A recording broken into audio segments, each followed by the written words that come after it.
看起来 YouTube 设定有一些问题，不过我会直接录影，然后之后还是可以放到 YouTube 上。但是今天要参加的人可能就得进来 room 里面才行。那欢迎，就要看到我的投影片跟声音都没问题。OK，好，那欢迎大家来到今天 TYRA 举办的Weekly Talk。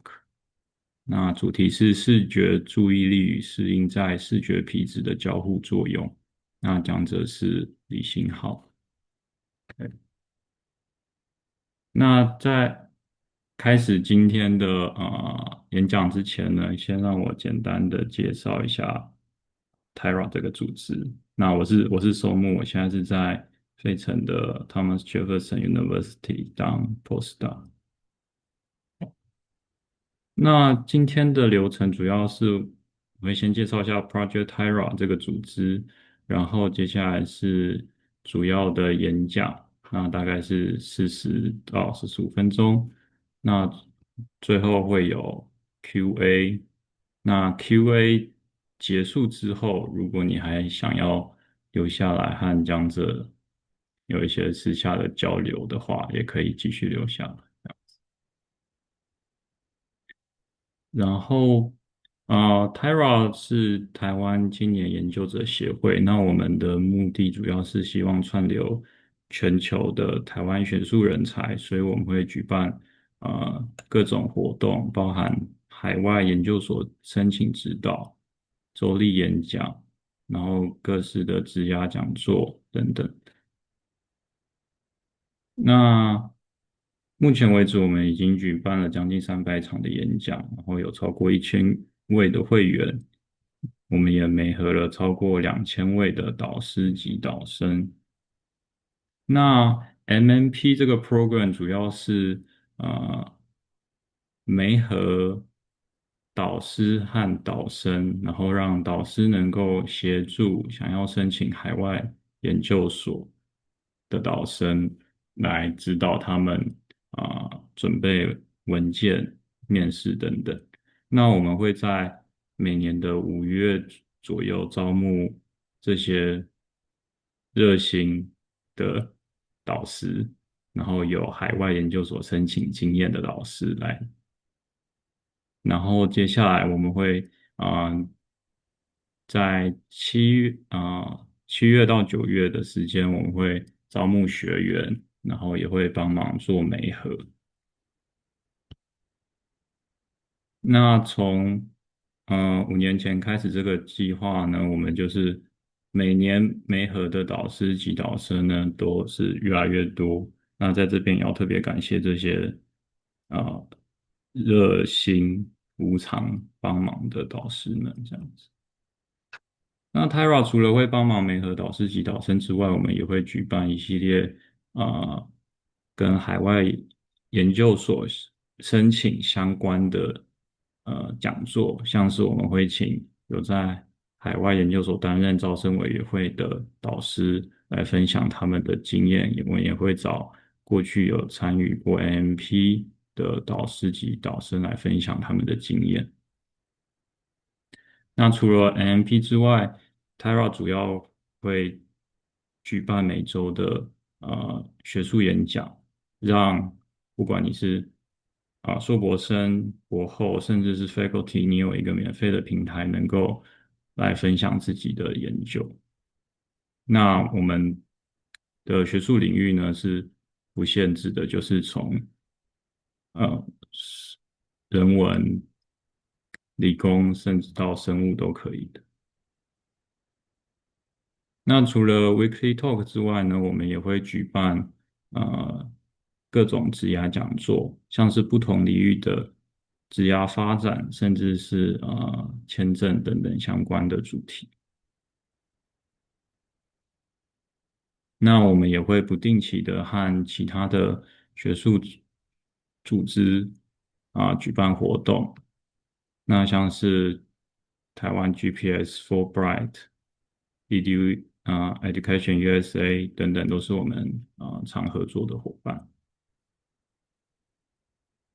那最重要的就是过去所有举办的这些活动，像是 NMP 周例演讲这些讲座，我们大部分都会放到我们的官方 YouTube 频道上面，所以就是欢迎大家就是去挑你有兴趣看的主题来观看。那如果有想要关注我们所有最新的资讯的话呢，就是在追踪我们的各大社群平台。那我也会把这些社群呢平台的连接呢都放到聊天室里面。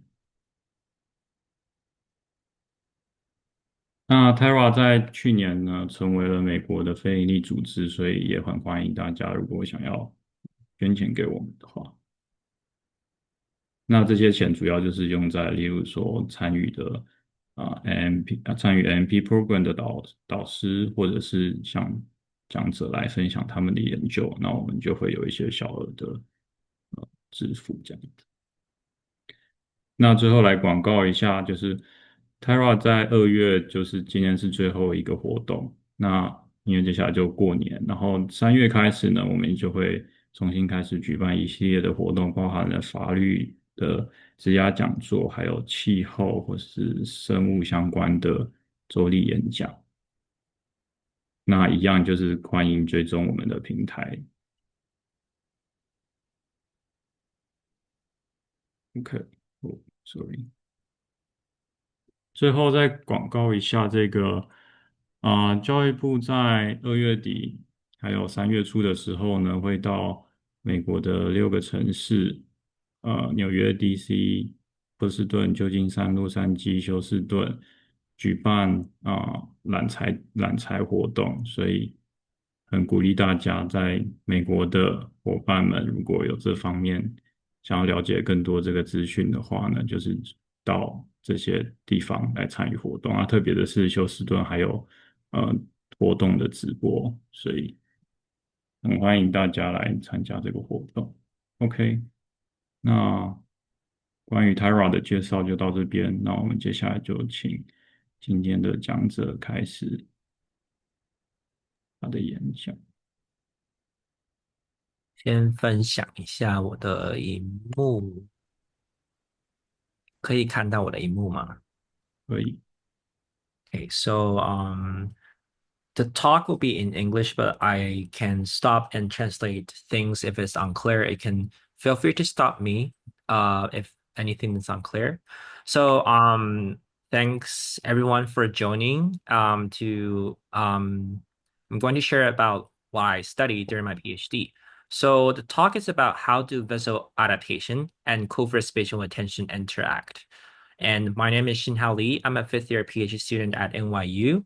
I'm in Marisa Carrasco lab that I study visual attention and how it influences our perception. So my research interests include visual attention, consciousness, and cognitive control. And you can find more about my publications, my previous work, and some other stuff on my website. And basically just put on my name and you can see all other different information. All right, so I'm going to start sharing with you how visual adaptation and covert spatial attention interact in our brain. So imagine that you are walking in Times Square. Your vision and other senses of perception are completely overwhelmed by the lights and crowds. How do you still process the information that goes into your eye? If you're staring at the tower for a long time, keep looking at the welcome sign over here that is on top of the Times Square. You will be adapted to the flashing light. You probably will not notice that it flashes after a while. This is called visual adaptation. It reduces the sensitivity toward repeated features. And in the meantime, your friend told you that he is at the left-hand side of Times Square. You then voluntarily deploy your attention to the left. This is endogenous attention, as it is voluntary, top-down, and sustained. Immediately, there's a bat flying into Times Square. Your attention is instantly captured by that object over here. This is exogenous attention, which is involuntary, bottom-up, and transient. So our capacity to process visual information is limited by the high energy cost of cortical computation. the brain thus needs machine learning to allocate energy according to task demand. We can think of adaptation and attention as energy management mechanisms. Adaptation decreases sensitivity for stimuli that have been encountered repeatedly, thereby increasing sensitivity to changes in the environment. On the other hand, attention enhances the representation of relevant information while diminishing the representation of irrelevant signals. The term attention has been widely used, but unfortunately it has not always been defined explicitly. Here we listed the major differences between endogenous and exogenous attention. Endogenous attention is voluntary, goal-driven, and sustained, while exogenous attention is involuntary, stimulus-driven, and transient. They usually lead to similar perceptual consequences, but there are some differences in specific tasks and representations, and they are partially overlapping in the neural substrate. In the following 3 projects, I'm going to walk you through how visual adaptation and covert spatial attention interact from different domains. In the first project, to begin with, I'm going to tell you the interaction between exogenous attention and adaptation in the early visual cortex. So this is a project that I did with my advisor, Marisa Carrasco, and a previous lab member, Antonio Fernandez, and it was published in iScience in 2024. So this is the contrast response function when we plot the performance as a function of a stimulus contrast. The performance increases as a function of contrast. So performance increases with contrast in the visual task without adaptation. And we know that after adaptation, the contrast response function right shift, which means that we will need a higher percentage of contrast to reach the same amount of accuracy in that specific task. This is called contrast gain for adaptation. It reduces our sensitivity. In the other case, exogenous attention is transient, bottom-up, and automatic. It influences our performance at higher contrast range, which is over here, and shifted upper and lower in the attended and unattended conditions respectively. This is called response gain mechanism for exogenous attention. How do adaptation and attention affect contrast sensitivity together? A previous study has shown that without adaptation, in attended neutral and unattended condition, exogenous attention is going to affect the higher contrast range of the contrast response function. And after adaptation, the contrast response function right shift. However, exogenous attention can still influence our performance in the higher contrast range. The result in that study showed that adaptation decreases the contrast sensitivity via contrast gain, which is moving the contrast response function to the right. But exogenous attention can still help restore contrast sensitivity via response gain, which is the higher contrast range. Previous studies have shown that both adaptation and exogenous attention involve in early visual cortex, and they are both bottom-up processes. Therefore, here we ask, do adaptation and exogenous attention interact in the early visual cortex? To answer these questions, we utilize transcranial magnetic stimulation, which is a non-invasive instrument that uses magnetic fields to stimulate cortical areas.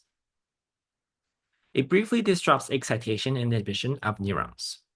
If the initial state of the neurons are active, TMS will suppress their activity. Yet if the initial state of the neurons are suppressed, TMS will disinhibit their activity. Thus, TMS is not always suppressing and its effects are state-dependent. Given the mechanisms of TMS, it serves as an ideal tool to examine the causal role of a brain region in perceptual and cognitive processes. So as we mentioned earlier, exogenous attention is going to bring us response gain, which means that it's going to influence higher contrast range of the performance. A recent study from our lab used TMS to examine the causal role between early visual cortex and exogenous attention. In that study, they found that when TMS is influencing the target processing, It is helping the performance of the unattended condition, but it is suppressing the performance in the attended condition, which is in line with the state-dependent effect of TMS. A similar protocol was used in the current study. So here is where things get a little bit complicated. Feel free to stop me if you don't get something within the protocol. So if we place a TMS on the right hemisphere, given that TMS works in a contralateral manner, only the left visual field will be influenced by an TMS, but not its symmetric region. Participants were instructed to draw the phosphene they saw when they were given TMS before the psychophysics task. We then place a target at the center of the phosphene that they have drawn. The phosphene indicates a location of high excitability triggered by TMS. A phosphene is something that you will see when I place TMS in your visual cortex and give you some stimulation, and you will see some flash or motion that is triggered by your neurons in the visual cortex. All right, so we place TMS on the right hemisphere. It will always influence the left visual field. So in our psychophysics task, there is a pre-cue, 2 targets, and a response cue. If the pre-cue matches the target location, which is the one on the left-hand side, it is a valid cue condition. If they mismatch, it is an invalid cue. If the pre-cue does not provide the location information, it is a neutral cue. In this example, the target is a left grading, so the observers have to answer whether the grading on the left-hand side over here is tilted left or right, and they have to press a key to respond. Critically, when we place a TMS on the right hemisphere, it is going to influence the left visual field, which is the target over here. So this is the critical condition in our task, which is called target stimulated. We are going to use this condition to infer how TMS influence our target processing. In the other half of the trials, when the response cue is pointing toward the right, in this condition, observers have to answer the orientation of the right grading instead of the left. So in this case, TMS is still influencing the left visual field, which is the distractor, but not the target. So in this control condition, the target processing is free from the influence of TMS, which is called distractor stimulated condition that serves as our internal control of our task. In addition to the attentional task and TMS, we added the adaptation task at the very beginning of each block. Observers went through 60 seconds of flickering Gabor, followed by 2 seconds of top up to ensure that the adaptation continues throughout the block. So the protocol is the same as the TMS study that we have introduced earlier and has been widely used in our lab many times. To be noted, the cues over here are not informative and all trials are interleaved, so observers cannot know whether the condition is valid or not. Nor can they know it is target stimulated or distractor stimulated, as all the procedures remain the same until they see the response cue. All right, so we tested the grading at 2 different contrast levels. We tested the interaction among adaptation, attention, and TMS at C50 and Dmax contrast. What are they? So we titrated C50 and Dmax contrast levels in a non-adapted neutral trials. C50 is the semi-saturation constant of the contrast response function, and Dmax is the higher asymptotic performance of the higher contrast range. So if adaptation is going to move the contrast response function toward the right, and we measure the performance of this specific contrast, it is going to be lower in their performance. So we use this contrast and test in these 2 conditions, we should observe the performance look like this, which is a reduction in contrast gain. On the other hand, for Dmax, we expected to see exogenous attention is going to bring us response gain. So if we use this specific contrast and test it in different attentional conditions, we should observe the performance is going to be highest in the valid condition followed by neutral and invalid condition as a reduction in response gain. So to answer the question, do adaptation and exogenous attention interact in the early visual cortex? Based on what we know, that adaptation brings us contrast gain and exogenous attention brings us response gain. What will happen when we combine them and add TMS here? We expected to see that in distracted stimulated condition, which is our internal control, that the benefit and cost of attention should be eliminated by TMS. What is important is what will happen after adaptation. The first hypothesis is called independent hypothesis, where after adaptation, the benefit and cost of attention are still eliminated by TMS, which indicate that adaptation and attention are independent with each other. That's why after adaptation, the effect of attention can still be eliminated by TMS. The second hypothesis is called interactive hypothesis, where the benefit and cost of attention are still there, indicating that adaptation and attention are interacting with each other, and TMS cannot eliminate the effect of attention after adaptation. So we first take a look at our manipulation of adaptation effect in the non-adapted, distracted, stimulated neutral trials. So the y-axis here is D prime, which is how sensitive they are toward the target, or you can consider it to be performance. The green bars indicate the adapted trials, and the blue bars indicate the non-adapted trials. We can see that for the low contrast condition, which is C50, there is a higher performance in the non-adapted than adapted condition. There's no such a difference for D max contrast, which is the higher contrast range, supporting our expectation and hypothesis that the contrast gain is moving toward the right after adaptation. We then look at what happened in the non-adapted conditions without TMS.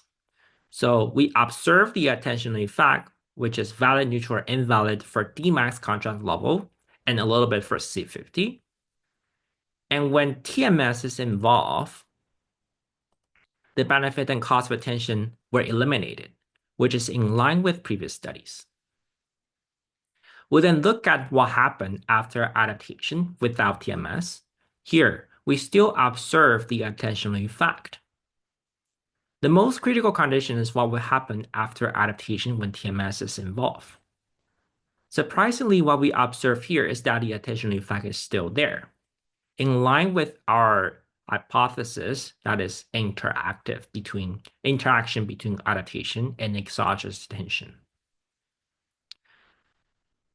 To examine the consistency of the findings, we then plotted the individual performance on a scatter plot. We compare the attentional effect in a distracted stimulated condition with and without adaptation. And we did the same thing for attentional effect in a target stimulated condition. So the y-axis here is the attentional effect after adaptation, and the x-axis is the attentional effect without adaptation. These two are very similar, and most of the data points lie at the diagonal, indicating that they are not different from each other. So if we look at the data when target is influenced by the TMS, what we observe here is that the attentional effect is eliminated when there is no adaptation, but the attentional effect is still there when the observers went through adaptation. So the attentional effect is stronger when after adaptation compared to without adaptation. So to conclude, we observe that when TMS is influencing the distractor, which serves as our internal control, there is a contrast gain mechanism in adaptation and response mechanism in exogenous attention. When TMS is influencing the target, we replicated previous findings that the response gain of the exogenous attention was eliminated by TMS. Most importantly, what we observe here is that after adaptation, the response gain was preserved. So our findings here support the interactive hypothesis that adaptation shelters exogenous attention from TMS in the early visual cortex. And natural question comes to mind here is that why is that the case? So we don't have direct evidence to support any of the speculations, but there are several possibilities of what are the underlying mechanisms. Our speculation is either because of the noise reduction brought by adaptation, or the normalization pool is changing among adaptation, exogenous attention, and TMS. But further modeling works are needed to verify these speculations. So after knowing what happened between adaptation and early visual cortex, we further ask how this relationship varies around the visual field. So this is a study collaborated with my advisor, Marisa Carrasco, and was published in PNAS last year.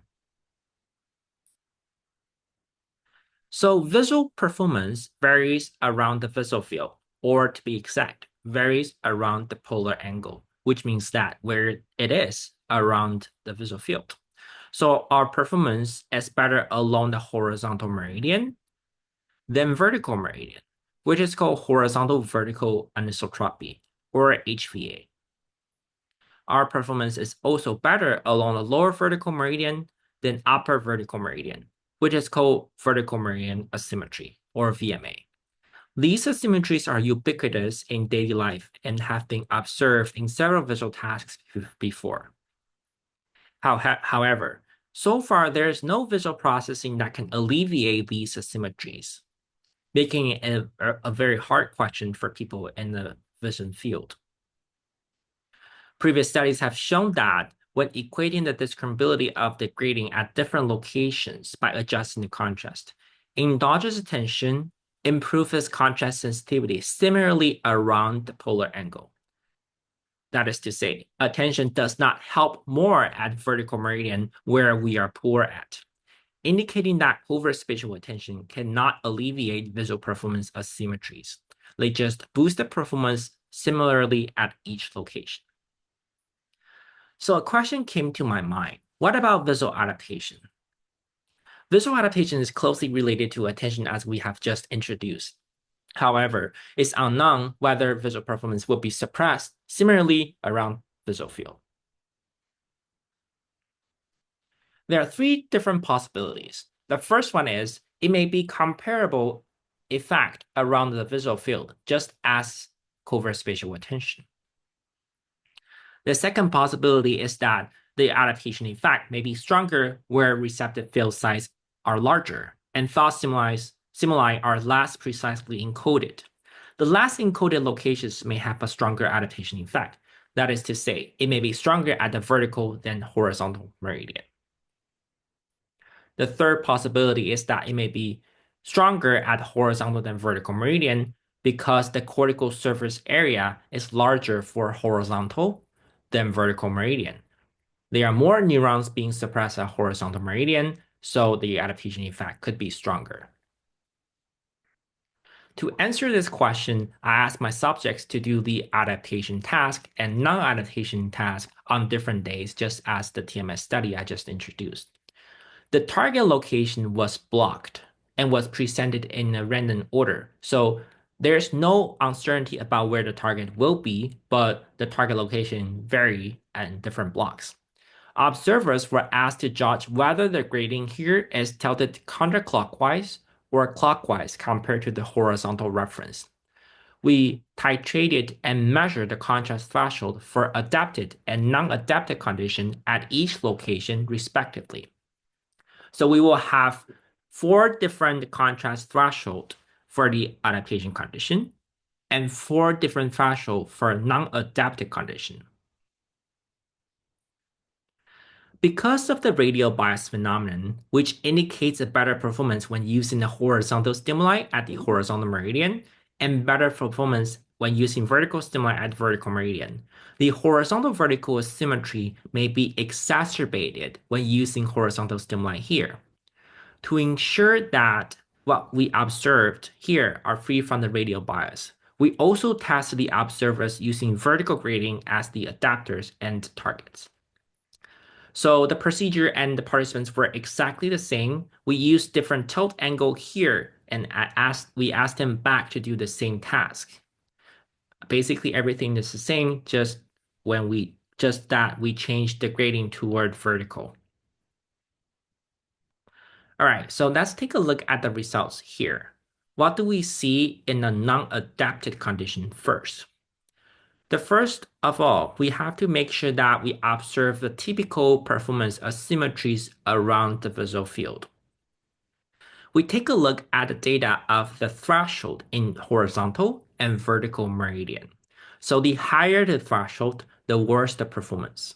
So for horizontal stimulus, vertical meridian has a higher threshold than horizontal meridian. Upper vertical meridian has a higher threshold than lower vertical meridian, as you can see in this threshold plot over here. It is very asymmetric. We then take a look at the vertical stimulus. We observe the same pattern where vertical meridian has a higher threshold than horizontal meridian, and upper vertical meridian has a higher threshold than lower vertical meridian. As you can see in the threshold plot here, it is less asymmetric compared to this one, but it's still very asymmetric. We then verify the radial bias phenomenon, which we compare the horizontal vertical asymmetry when using two different stimuli. So horizontal stimulus indeed have a stronger horizontal vertical asymmetry than vertical stimulus, but there is no such a difference when we compare the vertical meridian asymmetry. We'll then take a look at the adaptation data, where the y-axis here is the threshold, and the green dot indicate the adaptation threshold, and the blue dot indicate the non-adapted threshold. As we can observe the difference between these two dots, it is larger at the horizontal than the vertical meridian. And after adaptation, the plot over here it is more symmetric compared to the one without adaptation. The same pattern was observed when using vertical stimuli, where horizontal meridian has a larger adaptation effect compared to vertical meridian. We then observe the individual pattern of each observer that we see that horizontal meridian has a stronger adaptation effect than vertical meridian for all observers when using horizontal stimuli. And it's almost the same case when using the vertical stimuli. So the finding here supports our third hypothesis that larger cortical surface area has a stronger adaptation effect. To further support and examine this hypothesis, we quantify the visual cortex surface area for each observer using population receptive field or PRF mapping. We were able to derive the visual cortex surface area through drawing the ROI on their early visual cortex according to the PRF map to quantify the surface area for each cardinal location respectively using the distant map as in previous study. So visual information is organized such that the nearby location and visual field are encoded by their corresponding neurons. So in human visual cortex, we utilize the tool that I mentioned earlier, which is called population receptive field, that can model each voxel's activation as a two-dimensional Gaussian with a center and size. By using a continuous sweeping bar to evoke differential bow activity patterns from voxels, the preferred position data are overlaid on the brain surface to obtain the retinotopy map. All right, so we quantify how big their visual area is in the brain in different locations. What we observed is in line with previous study, where horizontal meridian has a larger surface area than vertical meridian, and lower vertical meridian has a larger surface area than upper vertical meridian, which is in line with the horizontal vertical symmetry and vertical meridian symmetry. We then correlate the adaptation effect with the V1 surface area across locations. Each point here indicates the V1 surface area and the adaptation effect at different locations. The upper location was marked as blue and the horizontal was marked as green, where the lower vertical meridian was marked as red.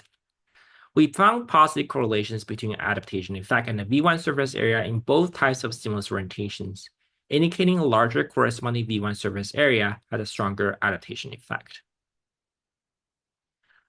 However, these data points are not independent. They are contributed by each observer for 4 data points. So the correlation here is either contributed by between observers variability or polar angle differences. To exclude the between observer variance, we subtract the adaptation effect and the surface area value averaged across 4 polar angle locations separately for each observer. After excluding the between observer variability, we still observe a strong correlation between the adaptation effect and the V1 surface area. However, when we remove the polar angle variance across individuals, their correlations disappeared, indicating the crucial role of polar angle differences in the relations between V1 surface area and the adaptation effect. Now we come back to ask, is cortical surface area the whole story? Cortical surface area is consistent with both horizontal vertical symmetry and vertical meridian symmetry. But note that for adaptation effect, there is no difference between upper vertical meridian and lower vertical meridian. This indicates that the cortical surface area is not the only thing determining the adaptation effect. To examine the contribution of cortical surface area, we did another study by comparing the adaptation effect between fovea and parafovea. If the visual cortex surface area is the only determining factor of visual adaptation, it should be stronger at the fovea than the parafovea. And the stronger effect at fovea should be eliminated by adjusting the target size according to a cortical magnification factor. So we know that fovea has a larger cortical surface area, and if we make the stimulus smaller at the fovea, then the benefit of this should disappear. However, if other factors are also involved in the eccentricity difference, the adaptation effect should differ between foveal and parafoveal locations. So we ask our subjects back again and do another 2 sessions of experiment, conduct the same task placing at the fovea with 2 stimulus orientations as well. What we observe here is that the adaptation effect is stronger in the parafovea than fovea. Even when we adjusted the stimulus size at the fovea, the adaptation effect is smaller at the fovea compared to periphery in both stimulus orientation. If we pull 4 peripheral locations together, the pattern is consistent across individuals that the periphery has a stronger adaptation effect than the fovea. Despite that, we have already adjusted the target size according to the cortical magnification factor. So surface area is not the whole story. Other factors, such as orientation tuning or qualitative differences such as LGN, could also play a role in this phenomenon too. So to conclude, in the second study, I show you that adaptation is stronger at the horizontal than vertical meridian, and is stronger at the periphery than fovea, regardless of stimulus orientation. We also find supporting evidence with the radial bias when using horizontal stimulus. There's a stronger horizontal vertical symmetry than when using vertical stimulus. We observed that the adaptation effect positively correlates with the V1 surface area.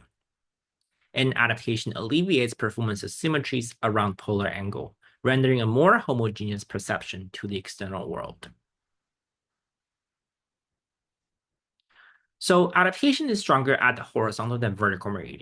Is this going to modulate how much attention can help us with the contrast sensitivity? So in the third study, I examined this phenomenon by combining covert spatial attention, adaptation, and polar angle asymmetries. So this is a study collaborated with my advisor, Marisa, and was published in Journal Vision this year. So bringing back the contrast response function, performance increases with the contrast in visual tasks. And after adaptation, the contrast response function right shift. So earlier we were talking about exogenous attention, which is involuntary.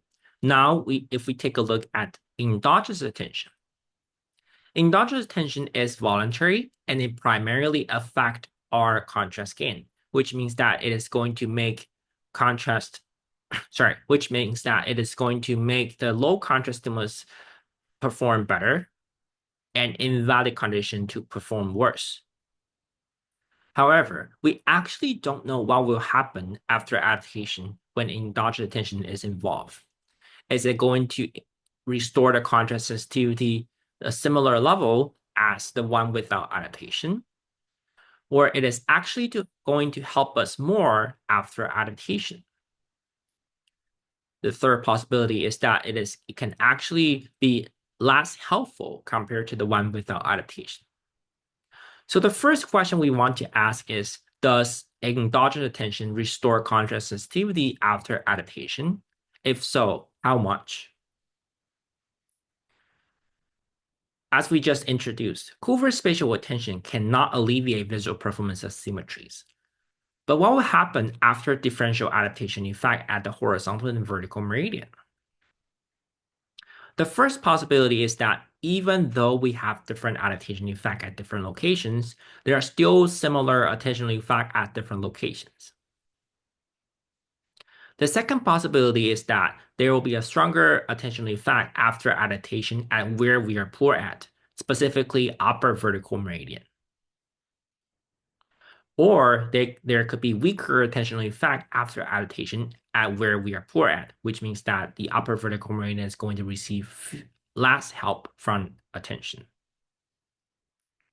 To answer this question, whether adaptation and attention and polar angle are going to modulate each other, we tested the performance at a C50 contrast level, which is, again, the threshold of the contrast response function. We titrated the C50 for non-adapted and adapted condition at each location separately, which means that for each condition or each location, there will be two different contrast thresholds. If we take a look at this will be clearer, where they went through the non-adapted and adapted condition, where it is always followed by a neutral cue, and you will see two targets, and you have to respond whether it is tilted left or right.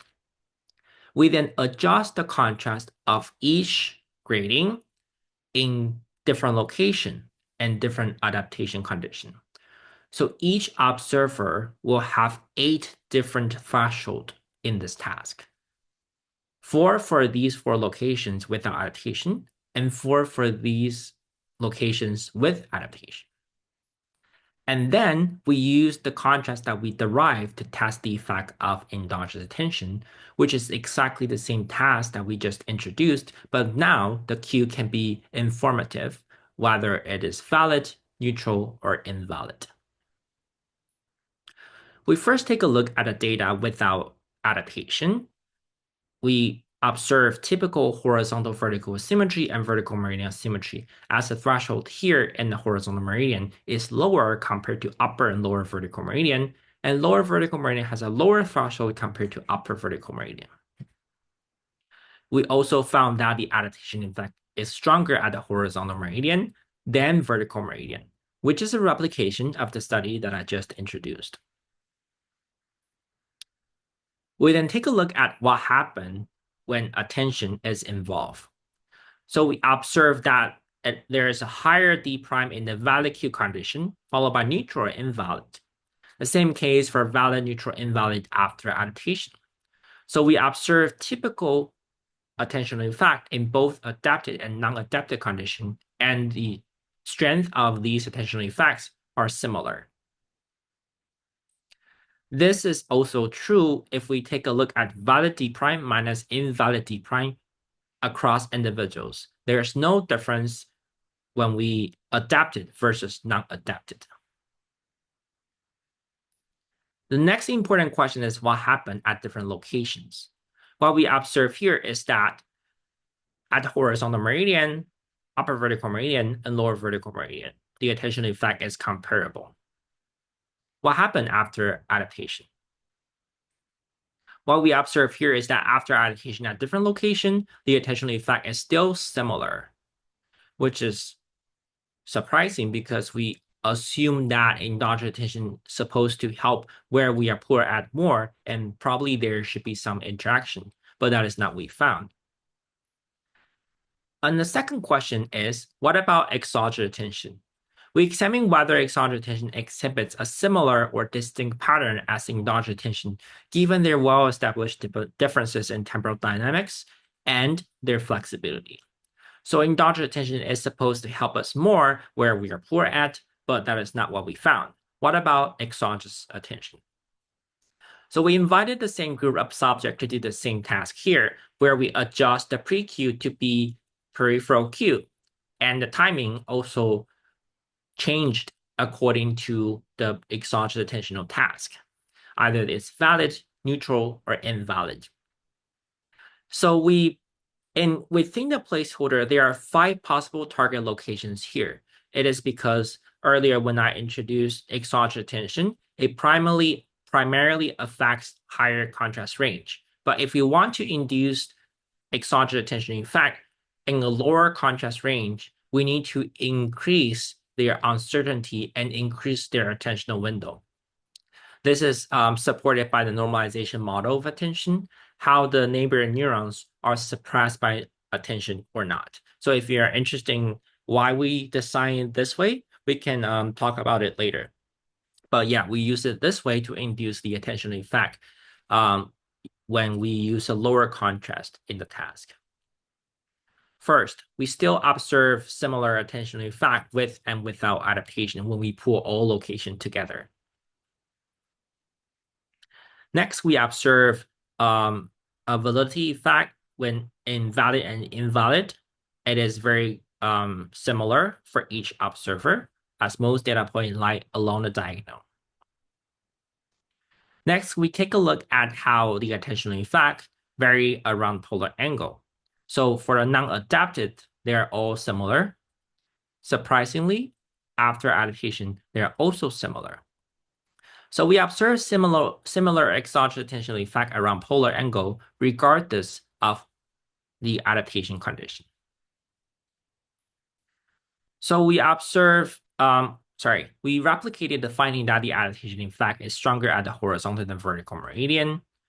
And both endogenous and exogenous attention enhances contrast sensitivity similarly around polar angle, regardless of adaptation.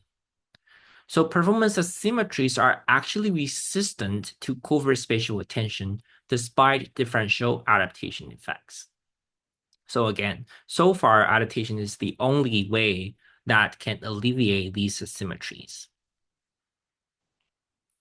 So to conclude, the 3 projects that I share with you today, adaptation protects exogenous attention from TMS in early visual cortex, supporting the idea that they are interacting in early visual cortex. So adaptation is more pronounced at the horizontal than vertical meridian, regardless of stimulus orientation, and correlates with V1 surface area.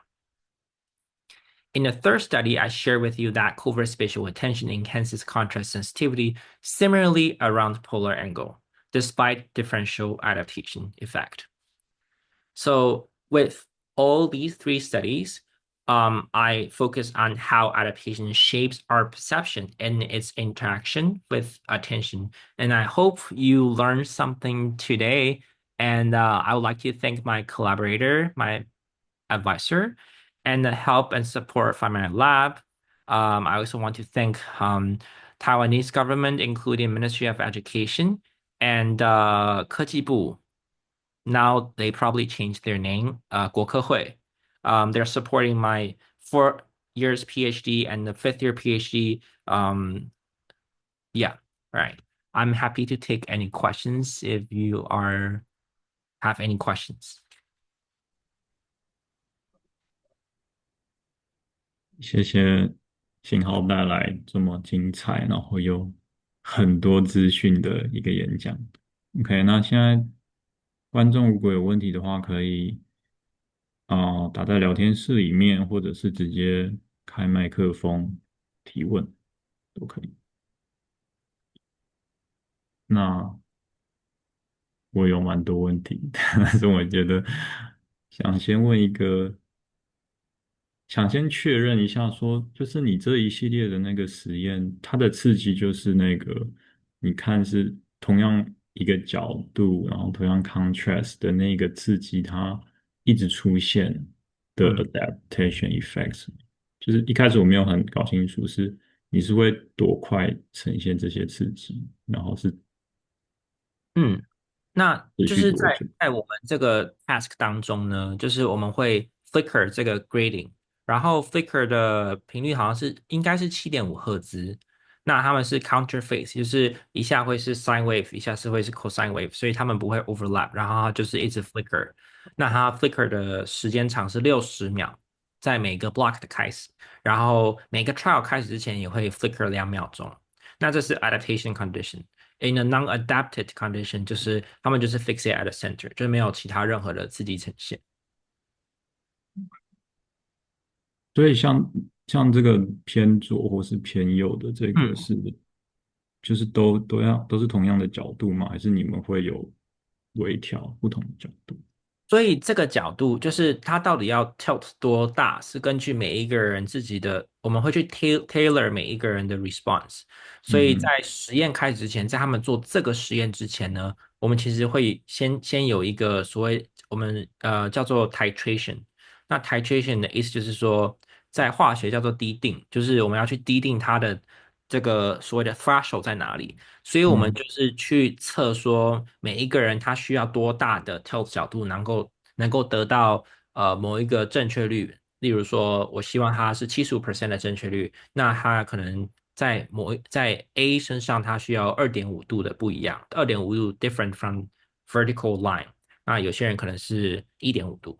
那为了要确认每个人的 sensitivity 不一样，为了要确认他们的 accuracy 会都在差不多的位置，那我们就是为每一个人 tailor。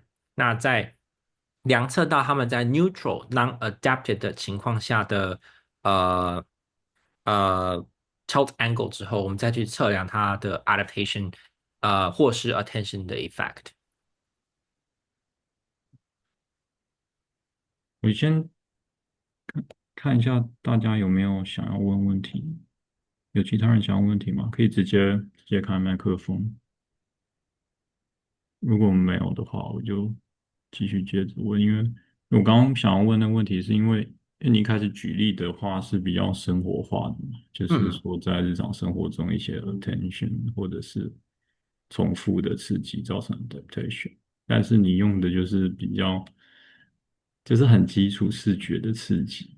嗯哼。那我就会想要问说，如果今天是看一个比较生活化的刺激呢，就是如果是人脸啊或者物体的话，你在你的研究里面看到的这些效果，会是你预期会是也是一样的，就是好像有点难连接到嗯。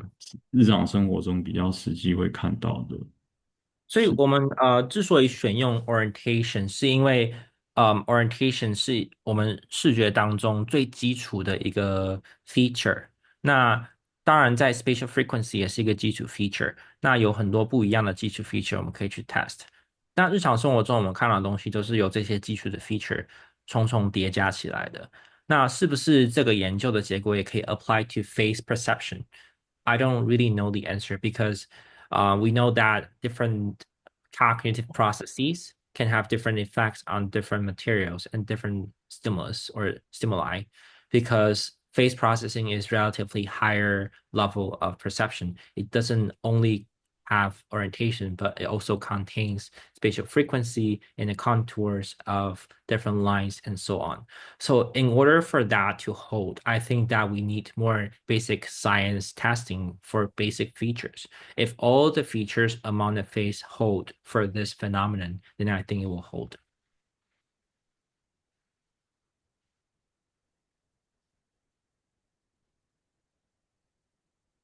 所以这也是为什么你们就是第一个实验 TMS 是打在那个鲤鱼的。在这个实验里面，我们是将 TMS 打在视觉皮质。那在嗯其他的实验里面，他们也尝试过不同的位置，想要去了解说，在不同种的呃神经机制当中，是不是会有不同的影响？那我自己有一个实验是将 TMS 打在 frontal eye fields，which frontal eye fields 就是不知道中文是什么，frontal eye fields 就是大家会觉得它跟注意力很有关系。那根据我们的研究是发现 frontal eye fields 这个位置是对 endogenous attention 有影响，就是会使我们内源性的注意力变差。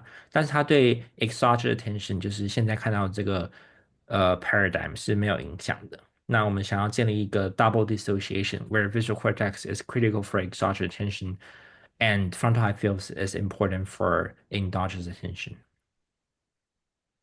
那对 adaptation 有影响吗？你们有没有看吗？就是在哦你说，frontal 的 high 这个 field 吗？对啊，我们不知道，就是my advisor really wants me to do this study, but I'm graduating. 嗯，哦还很多可以继续探讨的问题。嗯，有有观众想要提问吗？如果如果没有的话，我就会先贴那个我们今天演讲的问卷，再麻烦大家帮我们填一下。然后接下来就是我先停止录音。